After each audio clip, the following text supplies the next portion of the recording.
Yo guys, what's up? I did a Bronze League Heroes review from a guy recently. His name was very hard to pronounce, Grubby. A few days ago, I saw him come to my stream and I recognized his name, and he said he just won his first game after 7 losses while calibrating. It's bad. I'm the orc from that match. It's my second day playing Warcraft 3 PvP. I didn't realize in that match I had 3 workers, and I'm now suggesting my last game for Bronze review. I made progress and I don't have 3 peons on gold anymore. Can you watch my next replay to review? I had a fun game with Blade 6 and Mass Torrents.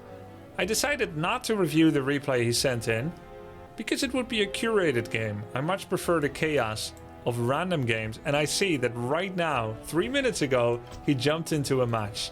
So let's watch his progress. Let's see where Grubby went, and if he does not pick the replay for me to watch, will he still have improved on his 3 peons in gold formula? Let's see his growth as a player. Yeah, we got him. We got him, of course.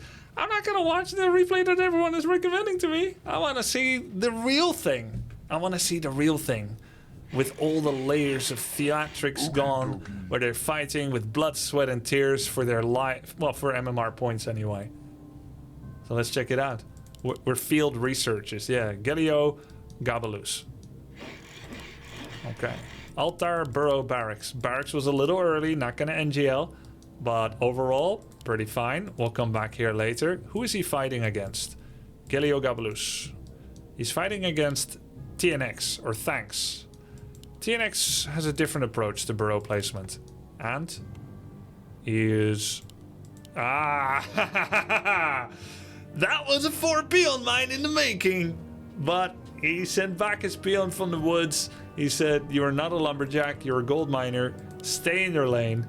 And he sent him to the mine. Alright, almost had a catastrophe, but he recovered and repaired. So TNX is a very forward burrow and goes Blade Master first.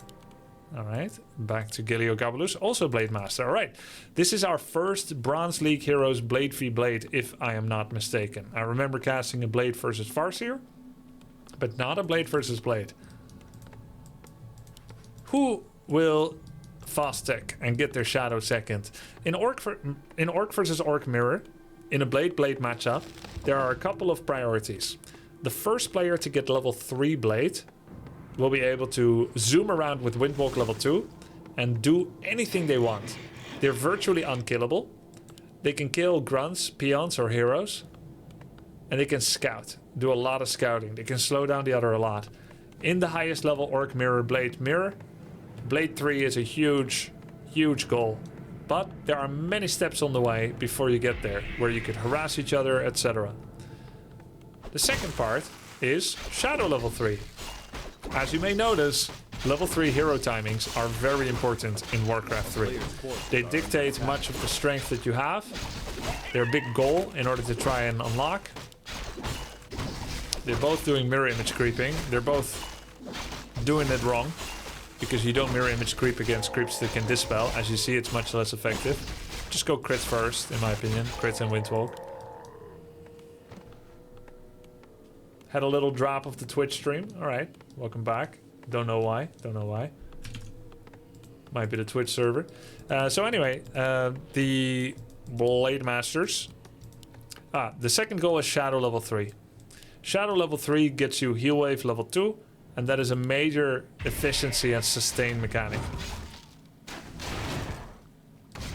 Illusion. Do illusions take double damage? Tooltip doesn't say. Yeah, they take double damage. And the illusion doesn't say, correct. So this is actually quite a bad map for mirror image creeping, because poison creeps intend to poison everything, which means they'll attack everything once, which means that they do not listen to single target focus priority. Like now, the turtle is focusing the image, which is what you want. The poison creeps deliberately spread their damage. They hit everything once until everything is poisoned. And if something isn't poisoned anymore when they're done, they'll start hitting the unpoisoned target again. And when they're hitting something that's poisoned and everything else is poisoned, then they'll keep hitting the last target that they were hitting, current target they're hitting. Until someone becomes unpoisoned, then they hit the poisoned. That's their AI. Other creeps in Warcraft 3 focus things that are getting slowed. And the poison from this Hydra also slows, or at least he has a slow effect to his attack. So the manifesting behavior when you attack this camp is that both of them, the turtle follows the Hydra, will attack new units every time. And that means you cannot reliably rely on mirror image creeping, as mirror image has a bit of damage, but mostly tanks. And it will be a tankless job, because they'll hit the image only once and then switch. It means you cannot show up with heal solving grunts, because they will be targeted, like this. And then you lose the heal solve effect. The perch creep and the poison creep are reasons why mirror image creeping is not so good on this map, but they both do it because mirror image is much easier to use than windwalk and therefore more effective on average, which is fine. I think you should play to your skill level and to do things that work better at your skill level. So for instance, if you were to make a decision, you want to get Bloodlust or Healing Ward, Shaman or Doctor, I say go Shaman if you're bronze, because Bloodlust is autocast and Heal Ward is not. I also made things simple for myself when I start learning Dota 2. I'll do things that are easier, that get more effortless value, rather than adding more actives to my playstyle. So who's getting the second hero faster? Tanks actually goes for TC second. That is so badass. There are few hero combinations more badass than Blade TC. Neither of them have healing. They're all about damage and tankiness. So you're just fighting with brawn. A town is under siege. War Stomp, hopefully. Pretty good in Orc Mirror War Stomp, since many enemy units are melee. Wow, instant TP by Blade. Really don't feel like that's necessary, but he did it anyway. In fact, I feel like he's serving his grunts on a silver platter to TNX. He panicked, he got attacked, lost his grunt anyway, TP'd and gave his 2 other grunts for free. Tanks happily obliges and then just leaves. This was great play by Tanks.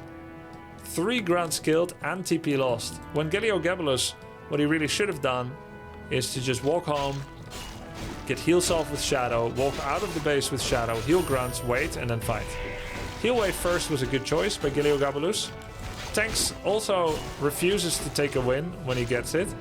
He killed 3 grunts and speed scrolled out, which was fantastic. But then he got remorse. He's like, I'm too far ahead.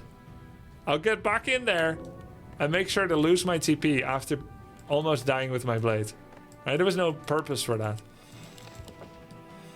Comes back anyway. Some heal solves. We get Raiders and Walkers. A little bit late on the 4th burrow.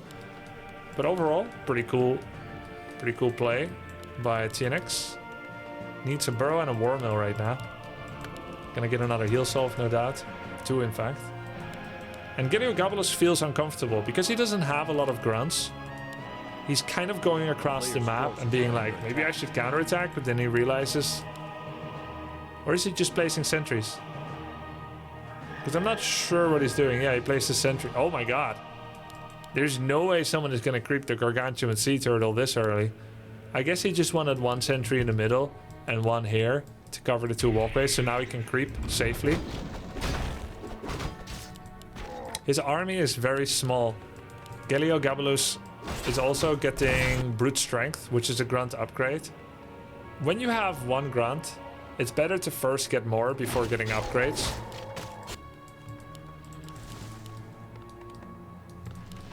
Also, Raider, I would recommend getting Kodos when you're this far behind. When you're behind, you're more likely to be attacked. When you're ahead, you're more likely to map control, attack, and pick off units. Raiders are good at picking off units, but Kodos are great for defending. This is because Kodos eat things that walk into them, but cannot eat things that run away. So whenever I'm behind, I usually try to make 2 Kodos first. Then when they attack, I eat things. Now, you minus 2 of their units, and you didn't even need to worry about their healing, their armor upgrades. You just eat away your problems. So now, look how well these Raiders do. He ensnares, okay, but he has no damage to take out any unit, right? He's gonna do another ensnare. These Raiders are dying to grunts, see? But what would a Kodo do? They would eat the grunts. So these Raiders did nothing, and he's making them because that's what he always does. But you need to adapt. If you're ahead, more Raiders, behind, more Kodos. So he's used 1 ensnare. I also should say that raiders are harder to use than Kodo. Kodo automatically add damage and are tanky. You give a devour command once, but raiders you continually need to dance around with them. And also ensnare, which is just more micro intensive. If I was a bronze player, but I had the mind that I have now, or let's say the experience. My mind isn't that impressive, but I have a lot of experience. If I was bronze, I would just do Grunt, Shaman, Bloodlust every game. Forget about raiders and walkers. Look, TNX is not using Spirit Link as much as he should, and Galeobus is not using ensnare as much as he should, but Bloodlust is autocast. Anyway, it came down to a blade v blade. Ah! Tanks had a sentry, so he was able to kill the blade. Galeogobulus actually went tier 3 during all this, which of course is a little it's a little ambitious to go tier 3 while you're being attacked. You would really need more units. There's a couple of things he could have done. The Kodos I mentioned. He could have also made another unit production building. He could try Mass Wyvern, perhaps, or Mass Kodos. A player's forces are under attack. Tier 3 would be good. Lightning Orb is incredibly strong against Spirit Walkers, because you constantly purge away Spirit Link. But yeah, TNX played a solid game here, man. He's very far ahead, and he just needs to not overstay and save his heroes. But I'm not sure it's gonna work. Technically, he could get ensnared and killed here, especially if TNX decides for some reason not to fight back. He could War Stomp, he could Spirit Link the Tarn Chieftain, he could keep running, but instead, he's just staying, not linking, and loses his Tarn Chieftain. When this blade and these raiders and walkers, they could literally just attack move into the red army and win. But for some reason, Galeogobulus got away with killing the Tarn Chieftain there. That's awesome. I think TNX just kind of panicked. I've seen it before. I was once in Utrecht, which is a city in the Netherlands. I was at the tram station. A tram is like a small train. And I saw this 2 meters tall guy. He was looking to board the tram. And he was waiting his turn. And then there was another guy that was maybe like 1 meter 60 or something. For American terms, there was a 6'5" guy looking to get on and alight, and then there was a, I don't know, 5' guy, 5'4", that was looking to get off the tram, right? And they were kind of had this body block situation where their pathing wasn't working out, and then the short guy was like, he was one of those problem people that are establishing their street worth and stuff, and the tall guy was just like a normal person. So the little guy was like, and then the tall guy didn't do anything. I thought it'd be great if he decked him or something, but yeah, sometimes when you're half size you can have a lot of guts and try to intimidate, and it just works. We saw a Shadow with 4 units running after 2 heroes and 8 units, and then he killed the hero and he let him get away with it too. So, Galeogobulus made it to tier 3. The best thing he can do now is make a Kodo and get Lightning Orb. Then take all 7 Lumber Peons and A-move them. He has a chance. Also, don't arrive with solo hero against 10 units. Alright, get the Lightning Orb, buy it. Heal pod, Lightning Orb, that kind of thing. Buy Kodo. It's making another Raider and Grunt. But no Lightning Orb. So why do you go tier 3 if you're not willing to get Lightning Orb? That's the best thing about it. You don't really need tier 3 in Orc Mirror, but if you do, Lightning Orb is the prize. More than anything else. More than Torrents, Kodo upgrade, 3rd hero. It's all about Lightning Orb. And he's right next to it. But I think he doesn't know how good it is. But he will watch this later and then he will know. There's just more survivability on TNX's side because of Spirit Link and a higher army size. Because of this, because of the lead that TNX built up, because of his decisive, continuous pressure and attacking, TNX gets a deserved victory. I think this was well played, and I think it's very cool and commendable to go for an off-meta hero second, Tauren Chieftain. War Stomp is a powerful tool, and Endurance is an automatic tool. Whereas with Heal Wave and Hex, you could potentially use it on the wrong things or forget to use it. Aura is always there. And because of this, it's a foolproof skill, a foolproof ability. And I think if you are bronze, you should play as many foolproof things as possible, because they are more likely to get value. I'm not saying they're fools, it's just a term. TNX gets a decisive victory. GG, he wins. Well played. Let's go for another. Let's go for Fedorminator versus Saucegod on Gloomstalker. Do you guys remember the name of that undead griefer that ends his own game? Like that unsummoned his own base? I hope it's not Fedorminator. I think Fedorminator was one of the good ones. Alright, this is one of the lowest MMR games we've ever watched in Bronze League Heroes. So it is going to be a little lower MMR. Yeah, this is the second time we're watching Fedorminator. This is going to be a little lower MMR than the game we just watched. So don't expect as cohesive of a game plan as we just saw from our Orc winner TNX, who went Grunt Raider Walker with Blade TC and repeatedly attacked pretty efficiently with a coherent army. This is going to be a little bit more out there. Expect things like triple Boneyard and then not using it. Or expanding with an Acolyte from the Gold Mine and then going to tier 3 and not using it. That kind of thing. We might see Blood Mage first and a power build lumber mill with 6 peasants and then not using it. That kind of thing. Let's see what it's gonna be. I do think it's just gonna be Archmage. Human players already made a very vanilla decision to play human in a fantasy game. So I do expect a lot of Archmages coming out of this. If you're a basic Lich, you're gonna basic. You know what I'm saying? So we got the Archmage coming out with Footman. And Fedorminator, in terms of bronze, this is actually very off meta. Going DK first. This is super, super out there. Much more common to go Cryptlord first by now. But this is literally meta breaking stuff for bronze. To me, this is normal, like a Tuesday, but for them, it's Disney World. Death Knight first. So we got double Ziggurat here with a 1 gap opening, which means ghouls and acolytes can pass, but heroes cannot.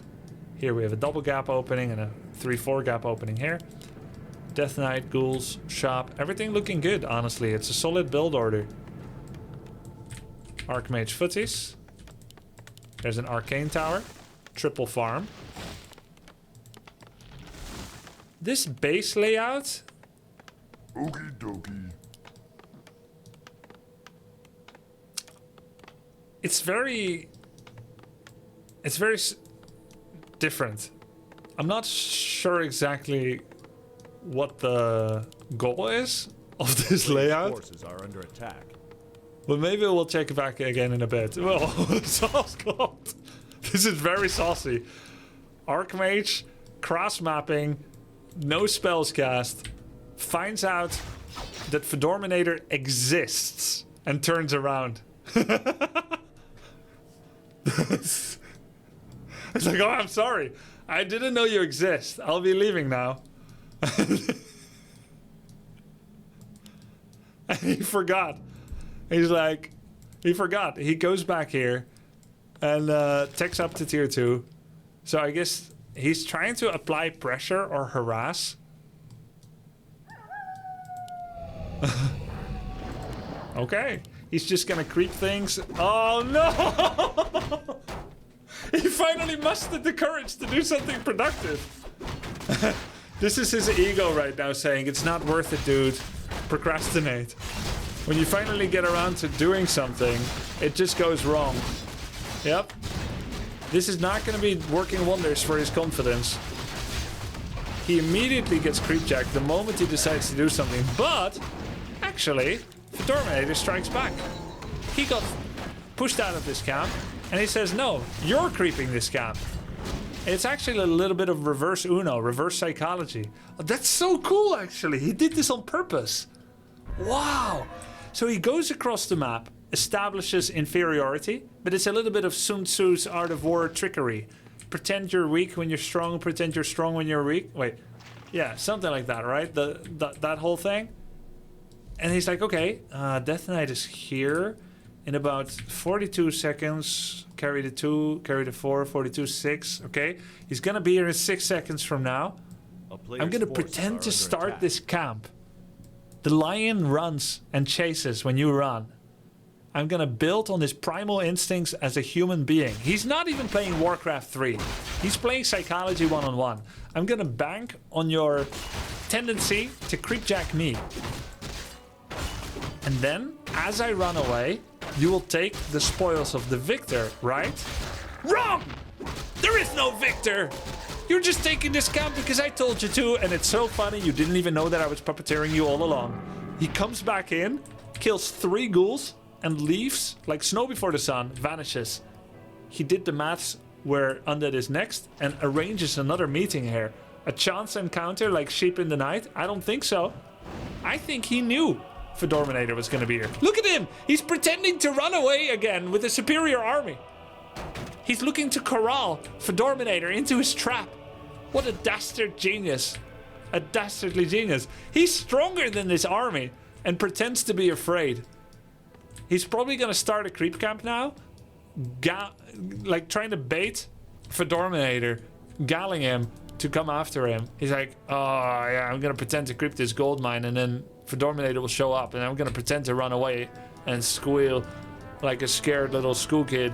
And then I come back in, bam, creepjack. So he's expecting Fedorminator now, but he made a miscalculation. There is no creepjack. Fedorminator has been thoroughly confounded and befuddled. And so he actually gets to finish the camp. To his own surprise. He ends up militia creeping this. The 6-minute tier 2 expansion timing. Paladin second is coming out. Arcane Sanctum. He's gonna expand. Probably. And can I make a prediction? I know this is a little daring, but I think after Saucegod finishes his expansion, he would go to tier 3. This is what bronze players do. He's at 44 under 44. His Sanctum is finishing without farm capacity. He's gonna power build it because he wants to be supply blocked effectively for as long as possible. It wouldn't be good enough to just have his Sanctum finish with no farm capacity. He wants to make sure it finishes super fast with no farm capacity. And then he's gonna go tier 3 once he has money for it. Alright, let's see that expansion first. Meanwhile, Fedorminator, what are you doing? Web. Very important upgrade. Can never be too ready for aerial threats. He saw Footman and Rifle, and he has learned what an evil genius Saucegod is. So the more you show me Footmen and Rifles with upgrades, the more I believe you're actually going Griffins. The psychology tricks that Saucegod has perpetrated so far against Fedorminator has him questioning his own shadow. And so he's getting web against ground armies. He's expecting more trickery. Paranoia ensues. 2 ghouls lost to creeps, no doubt because of the mental pressure of Saucegod's imminent Griffin switch. Fedorminator has an Acolyte here. He could go for an expansion. What upgrades are we talking about here? 0-0 right now for Fedorminator. He's mining with 5 ghouls and making fiends.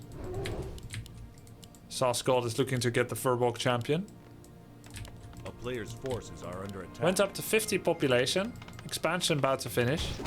Is not going over 50 yet, while preparing extra farm capacity in a very beautiful formation. Needs a lumber mill perhaps to get some extra lumber.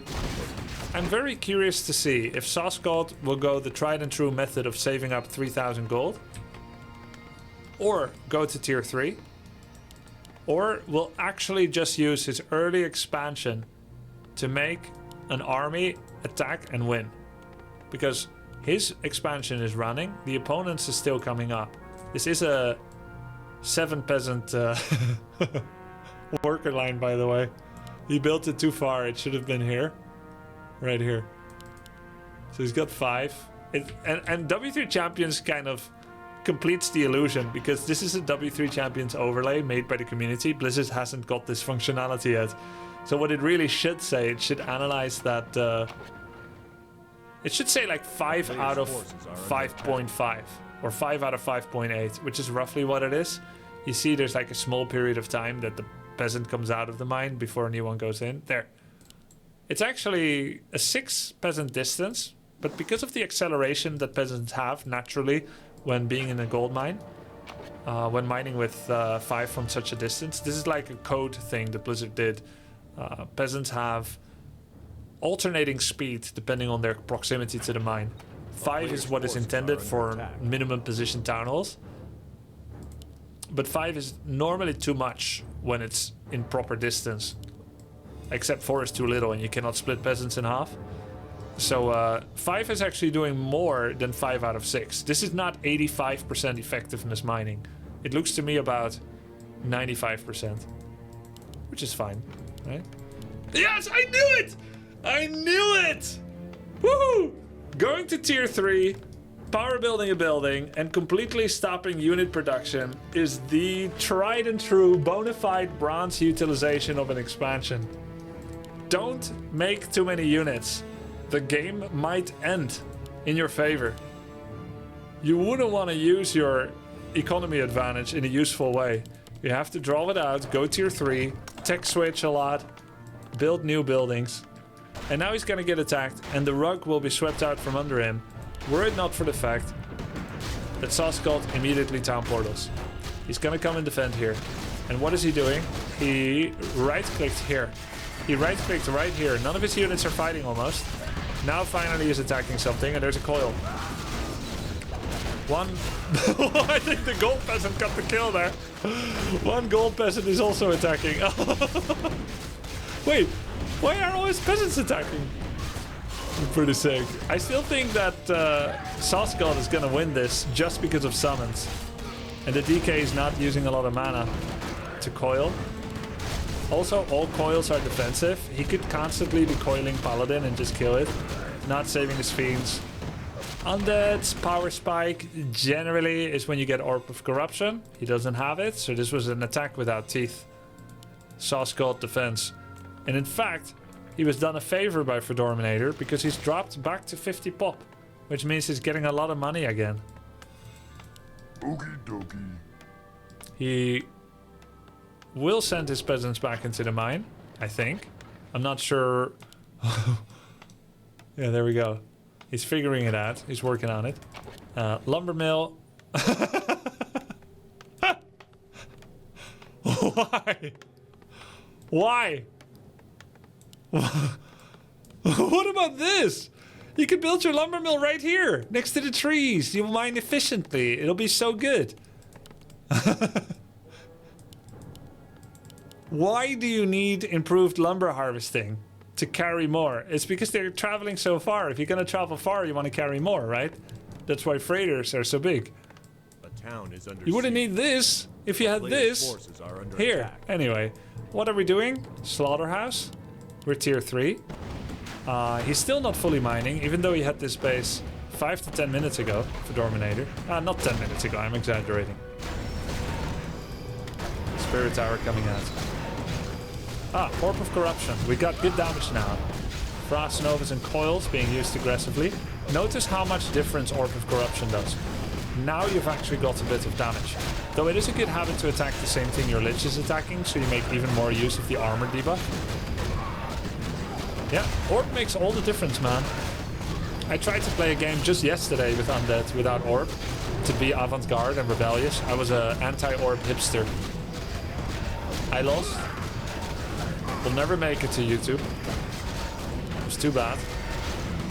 Yeah, for Dominator, you could actually kill the Archmage, you know? If you just attack Archmage right now with Lich and wait 2 seconds, then you coil Nova, Archmage dies. There's no TP. Saucegod is feeling way more confident than he deserves to. He just does this full all-in. I don't know why. You came to my base and you lost everything. I hate that you did that. Now I will do the same. This reminds me of low-level Dota games. Anything under 12k MMR. Low-level Dota games, Dota 2 to be clear, where people that go high ground lose all the time. So you learn never to go high ground, never attack. And you get the 80-minute 5-core setup. Got 4 peasants in gold here. 3? 4. Few on 12k, yeah. Priest, inner fire priest. Rifle, knight, rifle, rifle. That's an interesting order of units. We got 2 attack upgrades for rifles. Second barracks coming out, which is a good habit. Saucegod recognized. He has a lot of units in production. He could use more Raxus. Love it. Don't love this though. I'm not sure what Archmage, 1 breaker, and 2 rifles are looking to do across the map. But I think he has a plan. He remembers the Spirit Tower was low. He's gonna come back for it. This is so daring. This is so incredibly daring. Oh my god. Wow. And Fedorminator says, Fedormit? Attacking me again? Now I'm forced to come defend my base and kill you. You force my hand. No! Wrong way! Wrong way! Wrong way! Stop it! Go here! Go here! Oh! Oh! The player's forces are under attack. They say the quickest path to death is a straight line from A to B. And he could have just gone around. For the king! Knight. What are you doing? You saucy minx. Sad. Had so much to live for. Goodbye, Faramir. Where is my son? More unit production though happening for Saucegod. If he keeps producing as he is, he's gonna be 70-80 population with inner fire. That can still win. Fedorminator currently has 3,000 gold, 0 upgrades on ghouls, no cannibalize, no ghoul frenzy, and no attack or armor upgrades. He has no lumber. Fedorminator has basically defeated himself almost. And the one thing that Sauce Master God, Sauce God XD is focusing on, which is denying this expansion, is the one thing that doesn't matter. He's focusing on the least important thing. He's beelining for this expo and is constantly losing his heroes and all his units to stop the gold income. But the joke is, Fedorminator cannot spend his gold. It's the one thing that doesn't matter. The only thing that actually matters is that Saucegod gets a bigger army and stops attacking with marginal ones without TP, invul, heal scroll, and heal pot. Like, okay, cool. He only has 1 acolyte, but he still has 4,000 gold in the bank. Still, just the habit of being able to spend his money. Oh my god, the Lich, goodbye. Yeah, just spending money was enough. This is how Saucegod won. Because he got lumber harvesting on this lumber mill, he actually has enough lumber. And for Fedorminator, it's tougher for undead, right? Because they need to balance their ghoul unit and the ghoul worker. It's very hard for ghouls to like put on a different fedora for the day and say, I'm a worker now, I'm a fighter, I'm a worker, I'm a fighter, I'm a worker. And therefore he doesn't have enough lumber because he used them in defense too much.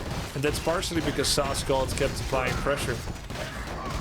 There are a lot of towers here, but Paladin got level 5. And I think even with attack moves, Saucegod wins this from here on out. I love how Paladin, which is the second hero, out-leveled the Archmage. He has Devotion level 2, Holy Light presumably level 3. That means he has no D-shield. That means he might still die. Both towers are attacking him. Saucegod lets the Death Knight go. Enough blood has been shed today. It's probably the part I hate the most about the Lord of the Ring movies. When they let that weasel go, Wormtongue. No. Enough blood has been shed today. That's like the least logical thing. If I would, oh my god, if I could get my hands on Wormtongue, I would not have let him betray Helm's Deep like that. So yeah, he just let the except he used D-Shield already. Okay, so he only has Holy Light level 2 then. Oh, he has 2-1-2 spec then. Cool.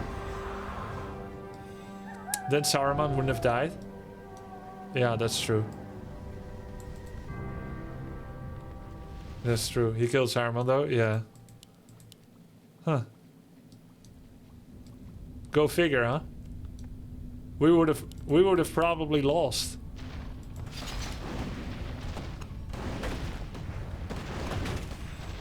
Grubby would have let Saruman live. What a terrible person. I know it's not real and all, Lord of the Rings, but I can't believe he would Saruman live. What does that say about him? By the way, he never turned on Inner Fire, but he's got enough knights, so I think it doesn't matter. Wait, enemy dead? Mana pot, enemy dead? You could revive right now. You could revive this priest and turn him into the Indeadable. Ah, it's just too many knights. He's almost gonna get an accidental surround. Enemy dead! Do it! Yes! Let's go! Let's go! A breaker, bunch of ghouls. He's not currently a priest. It's a very dark color on a very dark map, so it's hard to see. That's actually more XP. Yeah, well, anyway. Moral victory to Fedorminator for resummoning priests. Making priests unholy. Very topical and contemporary. But it's the Saucegod. Remember how this started? Saucegod played with his heart, showed up with Archmage, pretended to be weak, laid trap after trap after trap with his genius machinations, picked up an expansion, and then the Infernal War Machine got turned on. Knights, Rifles, Priests, with no end. The perpetual attack on the expansion, and the lumber denial strategy via extreme pressure. Saucegod is a genius. GG.